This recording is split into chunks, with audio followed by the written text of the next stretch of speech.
Hey guys, welcome back. I hope you are having an amazing day. Let's get right into the stories. The first one is an entitled People Story. I've lived in my beachfront home for over 20 years now. It's nothing too fancy, just a nice little one-story house right on the sand. I was lucky enough to buy it when prices were still reasonable in the area. Nowadays, these homes go for millions. Anyway, one of the best parts about living here is the private beach area that comes with the property. It's not very big, just a small strip right along my backyard, but it's so nice to have my own little piece of beach that no one else can use. I don't mind people walking by or playing in the public beach area nearby, but the little strip that's part of my property is for my personal use. I paid for this house and the land that comes with it, so I don't think that's an unreasonable request. Well, my new neighbor Karen clearly didn't see it that way. The day she moved in, I went over to introduce myself and give her a quick rundown of the area. I made sure to politely explain that the beach behind my home was private property. Karen gave me a weird look, like I'd just told her she wasn't allowed to use public bathrooms or something, but she didn't say anything about it, so I figured she understood. A few weeks later, I looked out my window and saw a small tent set up in the middle of my private beach area. There was also a little campfire going. I walked outside to investigate and found none other than Karen hanging around the tent with a few friends. They were casually roasting marshmallows like they were in their own backyard. "Hey there, what's going on?" I asked as politely as I could manage. "Oh, hi, isn't this great?" Karen said excitedly. "It's so nice to just hang out here by the water." I took a deep breath, trying hard to hold my tongue. "Yes, it's very nice, but as I mentioned before, this is actually my private beach area. I'll have to ask you to move your tent and fire pit off my property." Karen's smile dropped immediately. "Are you serious? The beach belongs to everyone. I should be allowed to camp here if I want." I could feel my patience wearing thin, but I stayed calm. "I'm afraid that's not how private property works. I own this land, and I kindly ask that you respect that." "Oh, you're being completely unreasonable," Karen huffed. "It's not hurting anyone for us to hang out here for one night. Don't be such a jerk about it." Now I was getting angry, but I managed to keep my cool and simply said, "I'm going to have to insist that you pack up your things and leave. This is private property." Karen folded her arms across her chest defiantly. "No, I'm not moving. We have just as much right to be here as you do." At this point, I'd had it. I told Karen firmly that if they didn't vacate the premises immediately, I would be forced to call the police. Karen's eyes went wide with shock. Then she got a smug look on her face and said, "You can't force us to leave without an eviction notice. I know my rights, but fine. Go ahead and call the cops if you want. We'll tell them how you're harassing us for no reason." I shook my head in disbelief and went back inside to call the police. I gave them a full report of what was happening. The dispatcher assured me they would send someone out promptly. About 15 minutes later, a police car pulled up. 2 officers got out, and I showed them where Karen and her friends were still camped out on my beach. The cops spoke to Karen first, presumably hearing her side of the story. Then they came to talk to me. I politely explained that they were trespassing on my private property and refused to leave when asked. The officers were very understanding. They went back over to Karen and her friends and firmly told them they needed to pack up their stuff and leave immediately. Karen argued and complained, but eventually the cops convinced her to take down the tent and put out the fire. She shot me a nasty glare as she hauled her stuff off my beach with her friends. I smiled and gave a little wave as the officers escorted them away. I thought that would be the end of it. But a few hours later, I got a call from the police department. Apparently after they left, Karen had gone down to the station to file harassment charges against me. She was claiming I had verbally assaulted her and her friends. I told the officer who called that Karen was outright lying. I remained calm and polite the entire interaction. I even offered to provide security camera footage proving that I never yelled at them or got aggressive. Thankfully, the police believed me. They told me they had already decided not to pursue charges after hearing Karen's exaggerated story. I was relieved I wouldn't have to go to court over her ridiculous accusations. It's been a few months now, and I haven't had any more issues with Karen trespassing. She still gives me angry glares whenever we cross paths in the neighborhood, but I don't really care what she thinks of me. I was completely in the right standing up for my property. If she wants to have beach bonfires and campouts, she can join a local campground like everyone else. Karen learned the hard way that trying to freeload off others won't get her very far in life. The next one is a pro-revenge story. So this was quite a few years ago. One day my kids were skating in a quarter pipe when a truck came around the corner with a guy driving and he saw my daughter come off the quarter pipe. Instead of slowing down, he floored it and ripped past my house, still accelerating while yelling something about keeping out of the road. I yelled, "Slow down!" The following weekend, I was out mowing my lawn and I saw this guy coming, so I walked out to the edge and tried to wave him down to talk. The guy floored it again, laughing like a maniac as he went flying by with his engine redlining. This guy is a nut. So I went to the hardware store and picked up 3 of those 3-foot orange safety cones, and I put a sign on each one of them: "Slow down, residential neighborhood, kids at play." A few days later, I came outside and found the cones had been run over. I already knew who had done it. I was pretty pissed off, like really angry, and in that anger I came up with my most brilliant plan. I went to the hardware store and purchased 3 new cones, along with cement and steel rebar. I filled those cones with rebar and cement and let them set. After the cones were ready, I put them back out on the side of the street by my house with the same 3 signs as before: "Slow down, residential neighborhood, kids at play." It didn't take long. 2 days later, I was in my garage tinkering and I heard that damn truck's engine revving up as the guy went pedal to the metal. I looked up just in time to see his truck steer towards the shoulder to run over the cones. Damn. It was a beautiful sight like none I've ever seen before. He hit the first cone with his bumper, and the cone fell forward and rotated the base up towards his engine block, actually lifting the front of his truck upwards. His front passenger wheel made a direct connection with the second cone and launched his truck up even higher in the air. The third cone also made a direct hit on his right tire suspension as his truck came down to a screeching halt. There were fluids running out from under his truck, and his passenger tire was angled inwards at a 90-degree angle. The guy was pissed off and started screaming about how I wrecked his truck and how I'm gonna pay. I yelled back and said, "Well then, let's call the cops and get them out here to make a report, and you can tell them how you were racing down the road and intentionally ran over the safety cones. Or I can call you a tow truck. Which will it be?" We called a tow truck. I never did see the guy drive down my street anymore after that incident. I was worried he'd try to get revenge, but nothing ever happened, and we moved out a couple of years later. The next one is a petty revenge story. A fellow nurse was a preceptor for a nursing student. She's been off the last 2 weeks, and I took over. I like to teach, and the students make it easier to get through the day as they aren't jaded yet. The clinical teacher at the university gives me the student's contact information. I ask for his lesson plan or teaching objectives, and she says the student has it and will send it to me. Great. So I contact the student I will call Brad. I ask for the information so I can plan out what he needs to see and do over the next 2 weeks so he can graduate. This is on a Friday and he is supposed to start on Monday. He sends me nothing. I ask that he be there 30 minutes before the shift so we can go over what that day's plan will be.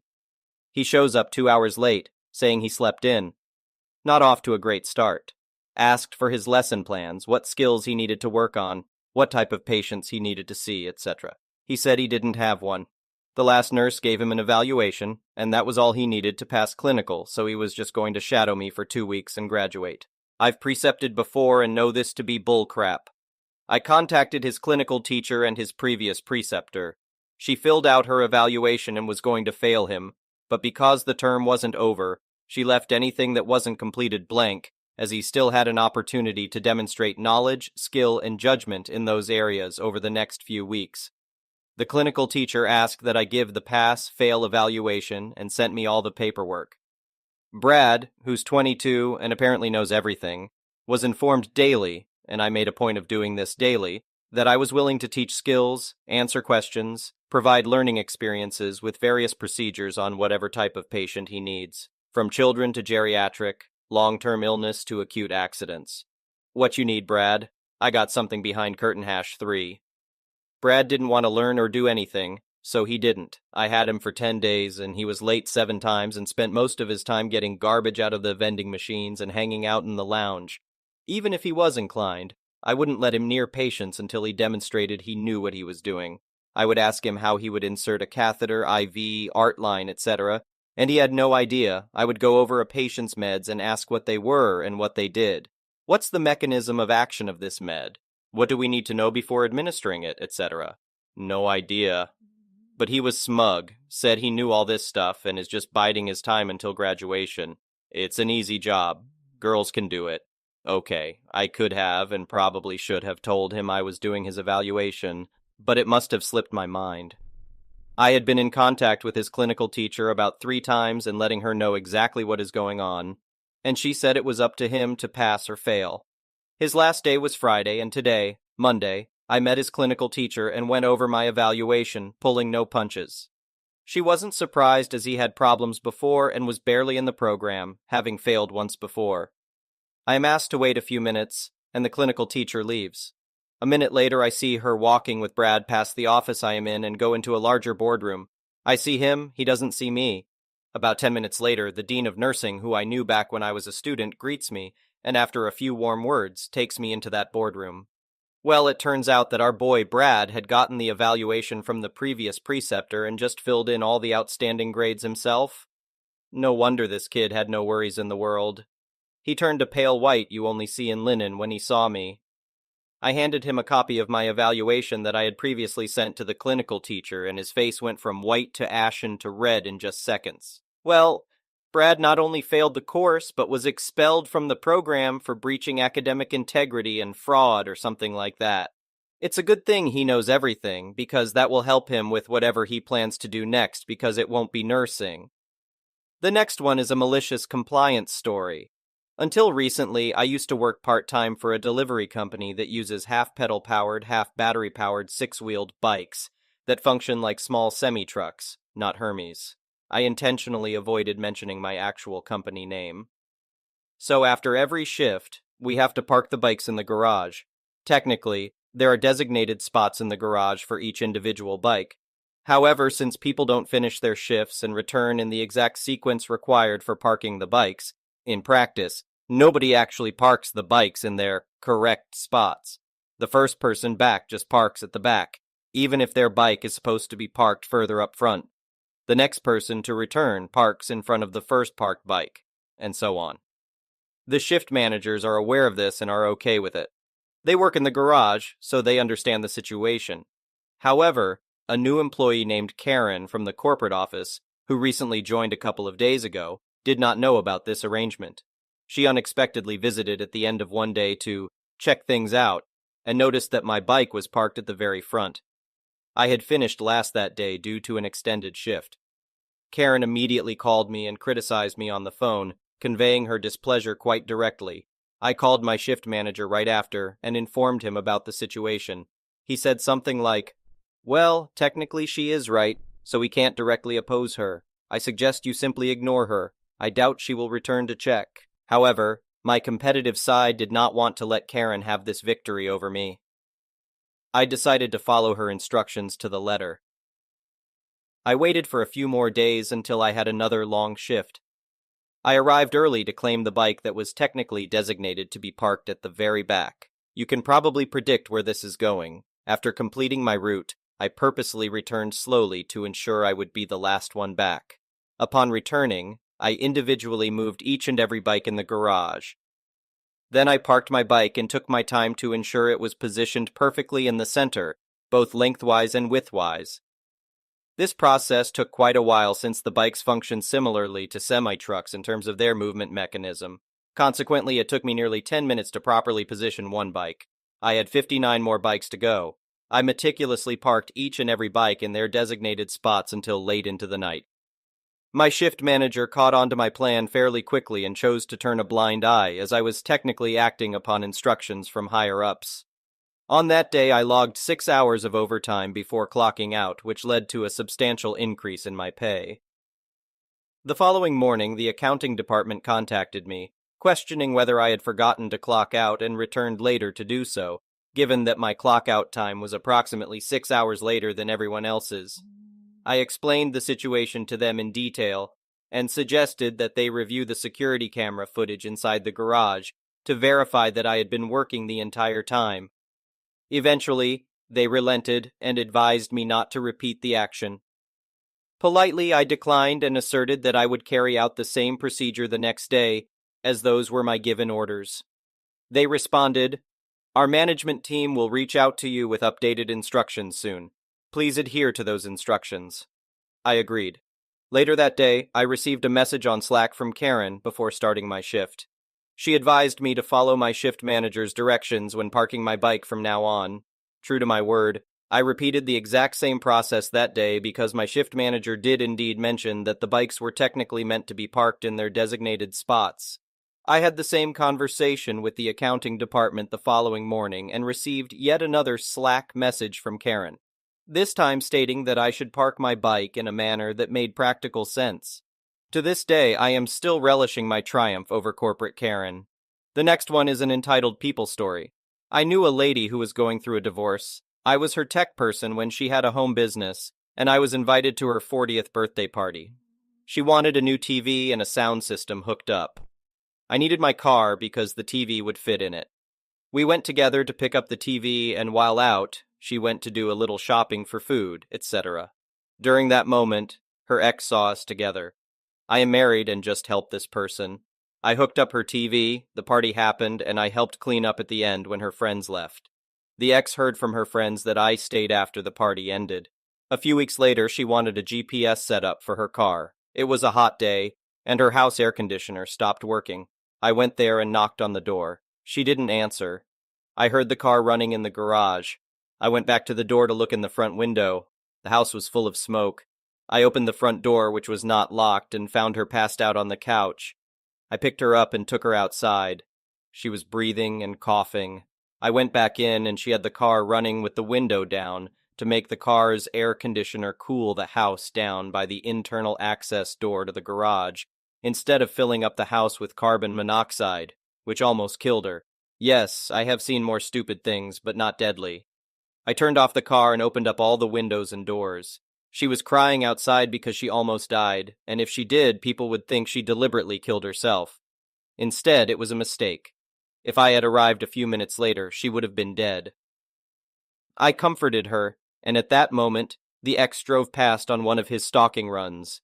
Later, I saw him when he was picking up his kids from school. He called me a cheating prick, which was surprising because we got along before they broke up. He had already been spreading rumors to everyone that I was sleeping with her.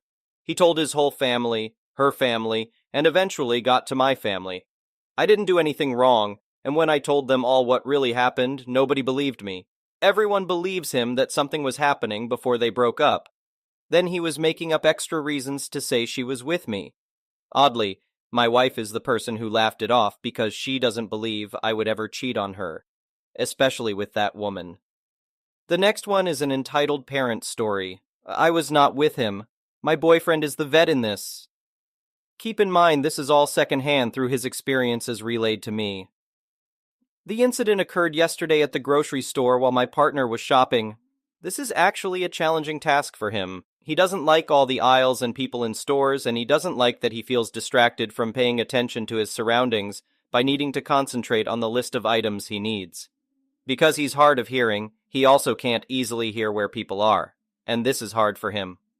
Also, it's worth noting that he has extra trouble hearing high-pitched sounds like kids' and women's voices.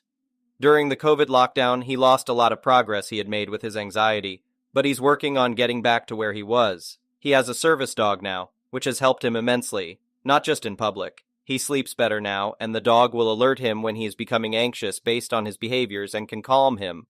It's really incredible. The dog has a vest. If you read it, you'd see he has a patch that says PTSD Service Dog Do Not Distract, and one that says Hard of Hearing Handler. His dog is trained to guard him from people and alert him which side he's being approached from. This is not aggressive. The dog just uses its body to block him off and touches his legs while doing it so he knows someone is there. So he turns and saw this little kid looking up at him. He just told her the dog is working and she can't pet him, assuming that she had just asked him that. In response, the kid holds out her hand for the dog to sniff and she said, "Mommy says I can if I say hello first," or something along those lines.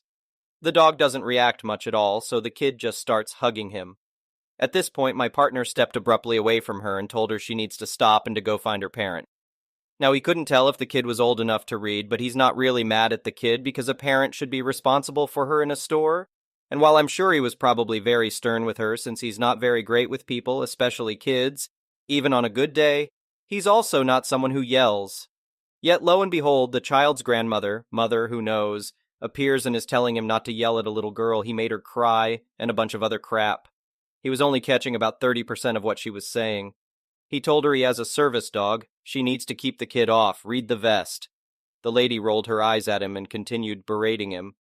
He said he was just standing there, largely ignoring her, thinking if she says what she wants, then she'll go and leave him alone. But then this woman snaps her hand in my partner's face and asks him, "Are you a retard?" Thankfully, there was a couple shopping who must have overheard.